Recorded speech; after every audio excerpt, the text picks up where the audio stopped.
You're listening to The Humans We Are with Carola, episode number 5.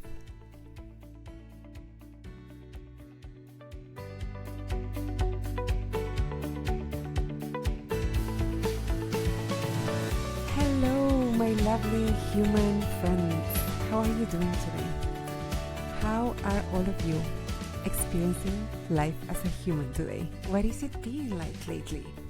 Okay, so right now, the day that this podcast episode is airing, I am with my family, my husband and our 2 kids in Orlando. I decided to record this episode ahead of time before leaving for our vacations. We leave actually tomorrow, so that I could still be in your ears and offer you something to ponder. But before I dive into the topic, I wanted to share my excitement a little bit, because we haven't had a big family vacation trip since before the pandemic, actually. In November 2019, we went to Playa del Carmen with extended family. It was super fun. But my kids were rather little. They were 4 and 6 by that time, and they don't remember that much. But now they are 7 and 9. So this is kind of like the first vacation that they actually know what is happening, and they are super excited and looking forward to it. And hopefully they will also remember more about it. First, we are taking a 4-night cruise on the Disney Wish. And then we are staying another week in Orlando to visit the parks there. And by the time this episode comes out, we are going to have finished the cruise and will be at the start of our week in Orlando. So I may share about those experiences in a further episode. But for now, I wanted to paint a little bit of the picture for you of what is going on with us. And if you follow me on Instagram, where I am at Fuertes Carola, you will probably see some of the fun that we're having. And if you are listening on the day that this is releasing, January 23rd, 2023, we still have the whole week here in Orlando ahead of us. So please hit me with your favorite Disney and Universal tips. Okay, let's go with the topic for today. What is a life well lived? And I'm going to disappoint you right from the get-go, because I'm not here to give you the answer. So sorry for that. I didn't intend to be misleading. But what I want is to instill in you the desire to answer it for yourself, and to help you with a few tools and tips at the end to find your unique and personal answer. Because if you don't think about this, and honestly, none of us thinks about these things enough, you will end up living by default, which is not necessarily bad, but there might be some missed opportunities if you do. It's important to have some notion of what a life well lived looks like to you. Knowing how it looks like will help you make decisions in the present to make sure that you're aligned with that vision, so that you don't look back at any point and have a sense that you didn't take advantage of your time on earth as a human. And for sure, that's always subjective. Like, a life well lived to you is about your subjective experience. And there are those high achievers among us, which, if you're one of them, you know that no matter how much you accomplish, you always notice the gap more than what you've done. It's hard for you to acknowledge how well you've done. And for those of you that this way of being resonates with, I want to ask, and I want you to ask yourself, if a life where you're constantly second-guessing yourself and pushing yourself and never acknowledging what you have created and how far you've come, does that sound like a life well lived to you? And I'm guessing it doesn't. Knowing what a life well lived looks like doesn't mean that you need to control every single aspect, every step of the way. There's a sweet spot between wanting to control your every move and letting your life completely happen to you. The main point is that you have certain checkpoints in your life where you look back You evaluate based on what you decided was a life well lived, and that you can be satisfied and also make adjustments if needed. And it's probably going to be needed. It's important that you have your own criteria to be able to know that you are doing good, that you are using your time, your energy in a way that satisfies you, that you're using this opportunity to be a human in a way that is worth to you. Looking back and judging yourself negatively for how you've been humaning doesn't at any point or under any circumstances contribute to a life well lived.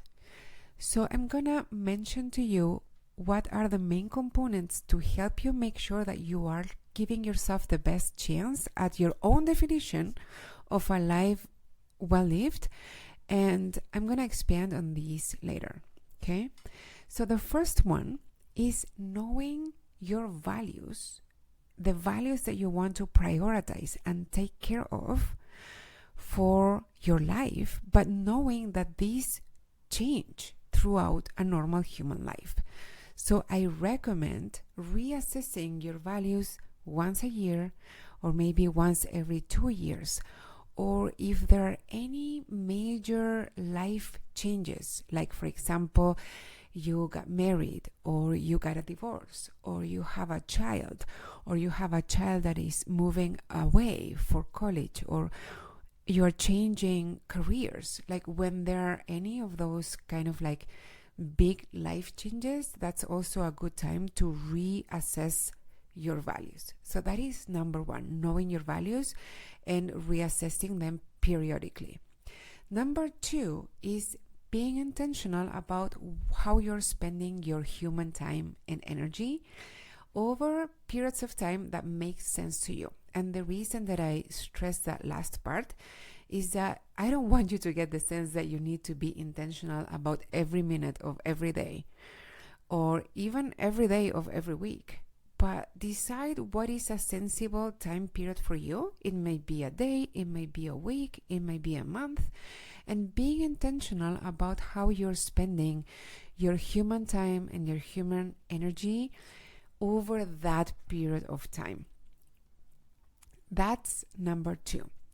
Number three is expanding your capability to experience emotions, both pleasant and unpleasant.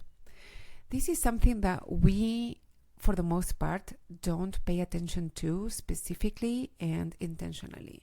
So most of us go through life having a certain capacity to experience emotions, and we don't make it a point to practice expanding that. And that's such a shame, because there's so much potential to be gained in intentionally expanding that capacity.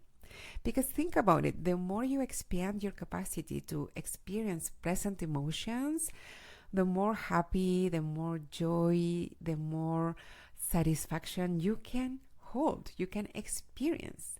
And conversely, like the other side of that coin, if you expand your capacity to experience unpleasant emotions like frustration, like disappointment, like fear, like all the range of the unpleasant emotions, the bigger the goals you can set for yourself and the bigger the challenges you can take on.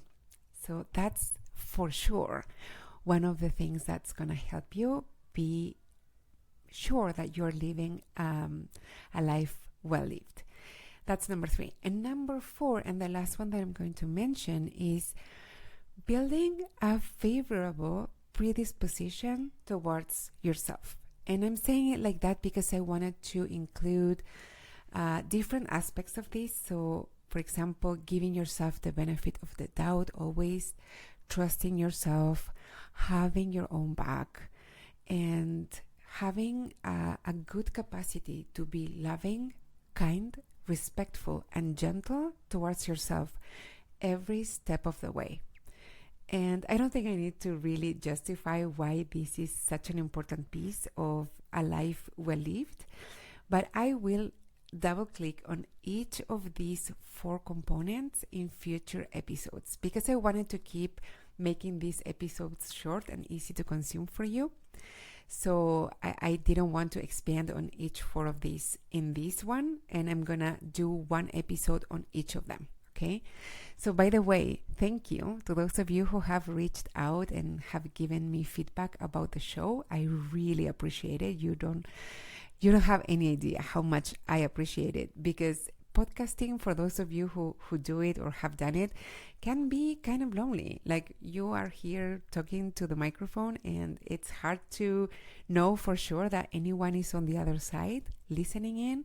So I truly appreciate when some of you have reached out and taken time out of your busy days to let me know that you are listening and that you appreciate the contents and have given me some suggestions even. That's all amazing, and I'm super grateful.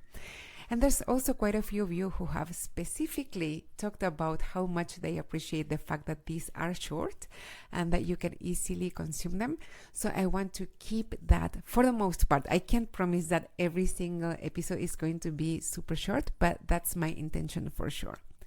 Okay, so if you liked the topic of today, please let me know on Instagram @fuertescarola. You will find a post for each episode and a post for this one. So shoot me a comment or a question if you have one. And I also really ask you to share this episode with a human you love and might benefit from it. Please help me spread the message. And of course, if you can leave me a rating and review on Apple Podcasts and or on Spotify, that would be super helpful to help the algorithms show this show to more people. I'll talk to you hopefully next week. And in the meantime, just hold lightly the question of, what does a life well lived look like to you? That's all for now, my lovely humans. Be more kind to yourself than you think is necessary, than you think you deserve today. Bye-bye.